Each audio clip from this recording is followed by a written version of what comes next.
Hi, my name's Tommy, and I collect comic books. The truth is, I haven't really known what to film lately. I've been in kind of a rut and kind of a funk. I love making content for my channel. It's something I really enjoy doing. And a little fun fact behind the scenes, we're monetized, but we've never made any money. I put a lot of money into the channel because this is something I love doing. It's my pastime. It keeps me sane. A little bit of background on me before we get to the nitty-gritty. I love film. I know, nothing to do with the topic of this video at all, but I love film. That was my first love. That's what I wanted to grow up and do. I wanted to grow up and make film, not necessarily as a director, which although I always had the bug to direct, but I've always wanted to be a screenwriter.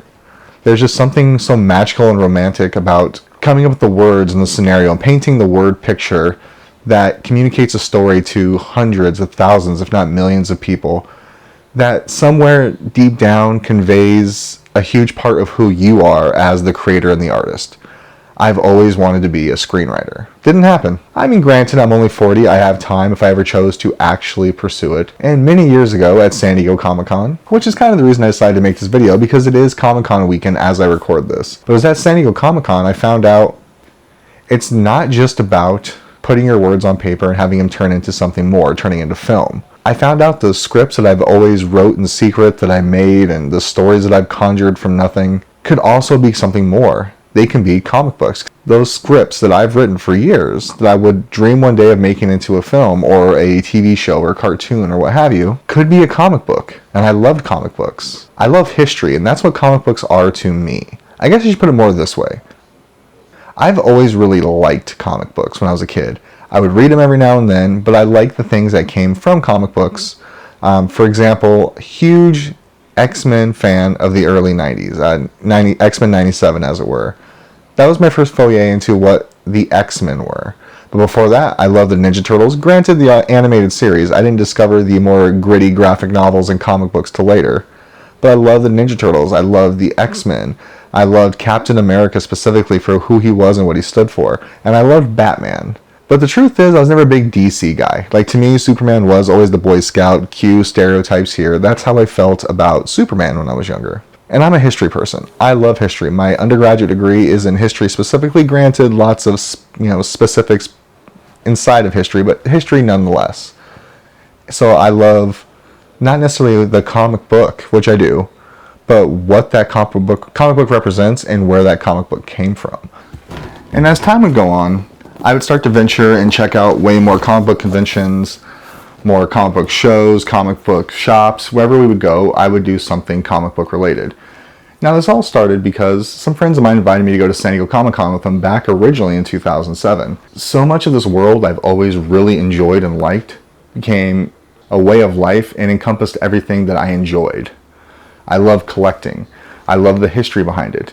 I love mingling. I love the community. I love the fact that a group of like-minded individuals comes together to celebrate something that they truly love. And really no two people are alike. And at San Diego back in 2007, then again in 2009 later on, I mentioned earlier I'm a huge Ninja Turtles fan, I got to meet Kevin Eastman.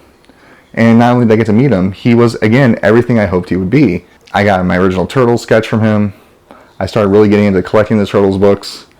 And I realized we are hunter-gatherers by nature. I love the pursuit of history. I love the pursuit of my comic books. And I'm actually in the process of moving all my books into this room right now because they were in our closet and we had to have some work done in our HVAC system.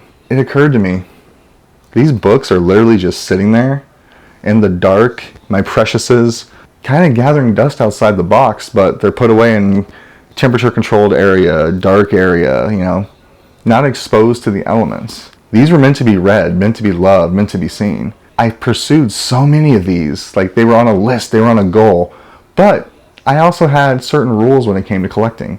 For the most part, it's kind of changed since COVID era, but I had to find a book in the wild. I had to get a really good deal on it, and it had to be something that I don't see very often, and something I had to be able to justify spending X amount of dollars on. That's what a lot of this represents. But I also collect not only the high-end books, I collect a very specific niche of those high-end books. I collect what I call affordable keys. So really cool books that won't break your bank, because I want them in my collection not because of their value, because of what they meant to me and meant in history. For example, these are some books I still got to put away. Okay, so these are actually two pretty important books to me for what they represent.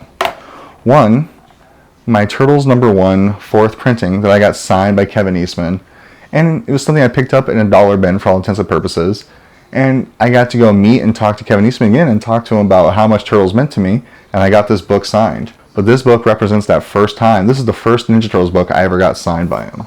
And then at Comic-Con back in 2007, I discovered a story that I thought was really cool, and it was kind of everything I would love. Earlier I mentioned I'm not a huge Superman fan, because early on in the comics he was just too much of a Boy Scout for me. There was no drama other than we got to stop Lex Luthor again. And I always liked characters like Spider-Man because they had real world problems, which is what Stan and Steve Ditko intended for the character. But he was also just a kid who kind of stumbled into these powers. What happens if you combine the two? And that's the story that I heard in 2007, which was Invincible.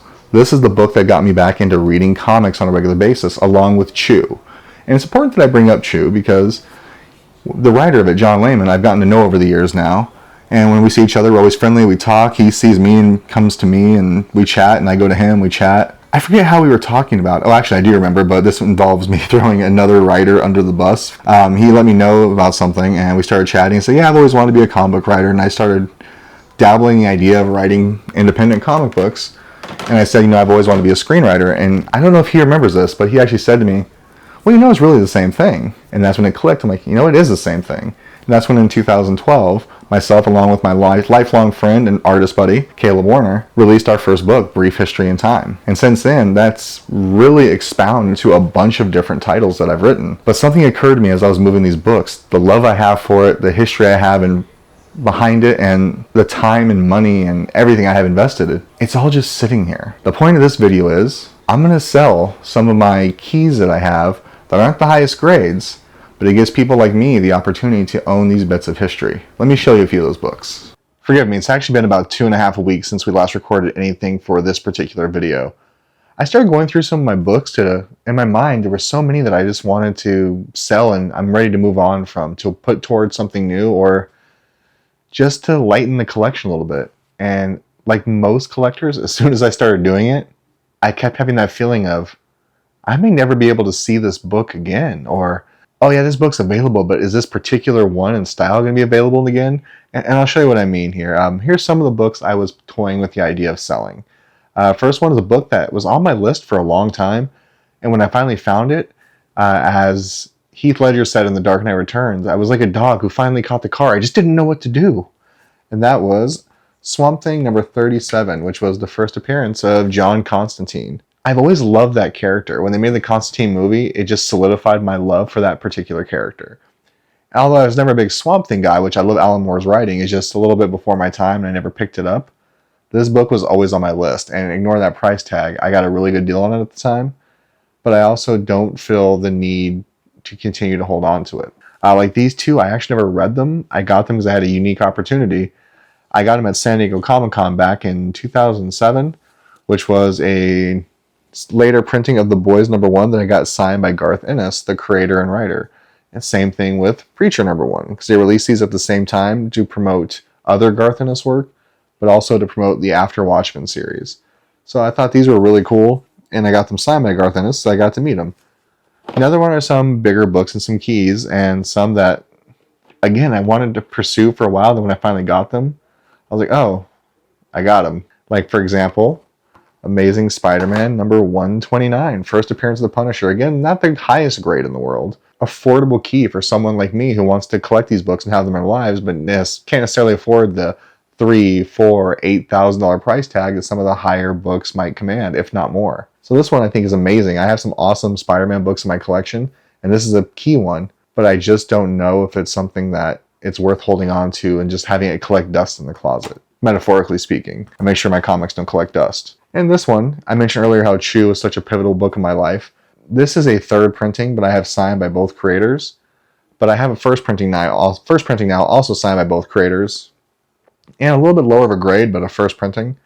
So this one, although maybe not fetching the highest price tag at this point, is again just collecting dust and taking up room. Here are some bigger boy books. This one, when I first got it, I was like, I will never sell this book. But I think I want to sell this one to try and make money for the other first appearance. which is Foam number 10, the first appearance that predates Giant Size X-Men number 1 of the new X-Men team. This one, to me, is a little bit harder to find and is a little bit more amazing, but it's only a 2.5 grade, so it's a lower grade. But these books were never meant to really keep and collect. They were meant to try to promote the other books coming out. So this is the first time not only was this new team all together, but the first time they donned a cover as well. And this next book falls under a couple categories. It's actually from probably my highest rated comic book related video ever. And it's not the book that it says it is, but it is. I don't know. I think it's just all over the place from CGC. And there's something extra on this book that makes me want to get it broken out and regraded. But here, let me show you first. It's Incredible Hulk 181, but not really. It's actually La Masa Volume 3, number 40, which is a reprinting of Hulk 181, but in Spanish. First ever Spanish version, and it's actually signed by Roy Thomas, and this is before they would certify non-witness signatures. It's actually also signed by Herb Trimpe inside, the co-creator of Wolverine. It's a 3.5 grade, and CGC lists it as a 181, but there's a couple issues with this book. One, they did not get the centering inside good at all. Two, the reason I bought it, I was interested in it, but I actually dropped and cracked the slab. So my bad. But the book was already shifted over before I bought it, so before it was dropped. I don't know what to do on this one, because I have a Hulk 181 now, but I can never get this one again signed by both these people. I don't know. What do you guys think? Let me know. So I'm thinking about selling this one too, but I'm also thinking about cracking it all the way out of the slab and resubmitting it to CBCS so I can get that Herb Trimpe signature authenticated. And there's the original price tag they were asking, $1,150. I think if I were to get that Herb Trimpe signature certified, I can probably fetch a lot more for that. Like, he's not around anymore. That book's not getting any higher grade. And there's also a ton of Raw books too. Like, I was a big fan of the Haunt series when it came out because I loved Spawn as a kid. And to me, Haunt was that new Spawn, and it was with the Dream Team. But that one brings its own challenges. So with Haunt number 1, I actually have it signed by everyone that worked on it. I have it signed by Todd McFarlane, Greg Capullo, Robert Kirkman, Ryan Ottley, and even Richard Starkings, who did the lettering from Comicraft. And this was also a limited edition gold foil version, so it's even rarer than the actual Haunt number 1. And it's signed by everybody, and it's a high grade. I don't know what to do with that one, because if I sell these other books, I kind of feel obligated to sell that one too, which is my entire run of Haunt that I have signed by most of the creators. Like Haunt number 2 by Ryan Ottley and Todd McFarlane. Haunt number 3, Ryan Ottley. Like, they're all signed. Almost every Haunt book I have is signed by one of the creators. Like this limited edition Haunt number 16, that was a Phoenix Comic Con exclusive before it was Phoenix Fan Fusion. I just don't know. And then there's this one here that I absolutely love, which I got signed by Capullo, McFarlane, and Robert Kirkman. Not a particularly valuable issue, but I thought was a really dope cover. And then also, you see this box here off to the side. It's actually Walking Dead 88 through the end of the series. Because 88 is about when I started reading it on a regular basis. And I was lucky enough, those first 10 books I have all signed by Kirkman, the creator. Again, it falls under, do I sell all of these? Because I don't know, guys. I thought it was pretty determined that I was going to sell most of these books that I was thinking of going into this. But then I started pulling some books out, which this is not like, oh, these are the creme de la creme. These are the first ones I was like, okay, I could sell this one. I could sell this one. And as soon as they were out, I didn't think I could sell them anymore. It's getting a little harder than I thought. But I got to make a decision soon. So let me know down below, do you think, as a fellow collector, this is something that you would do? I plan on doing this video a little bit differently. But this is what ended up going. I let the video decide our path. But I think I'm going to do something a little bit more detailed and, I guess, creative driven. Because I do have Tucson Comic Con coming up here pretty soon. But actually, by the time you're watching this, it's probably about time for Tucson Comic Con. I'll be there with my day job representing them. But I also, might be willing and doing a little bit on the side while I'm there. Oh, this is more frustrating than I thought it would be. But yeah, let me know down below what you think. Have you ever sold your collection? And if so, how did you feel about selling a lot of those key books afterwards? And we haven't even touched my actual key books yet. Truth be told, some of these boxes, I don't even recall what's in them. There's a lot of individual Raw books. To be continued. Hey guys, thanks for taking another ride with us. Let me know down below what you think and maybe your own experiences from if you've had to sell books in your collection, how you felt afterwards. I don't think I would regret but I definitely think it'd be in the back of my mind. Same reason I bought Hulk 180, I think 4 different times now. Every time I've sold it for a good price, I've always regretted losing it from my collection. And I don't want to have a whole plethora of that here. Decisions.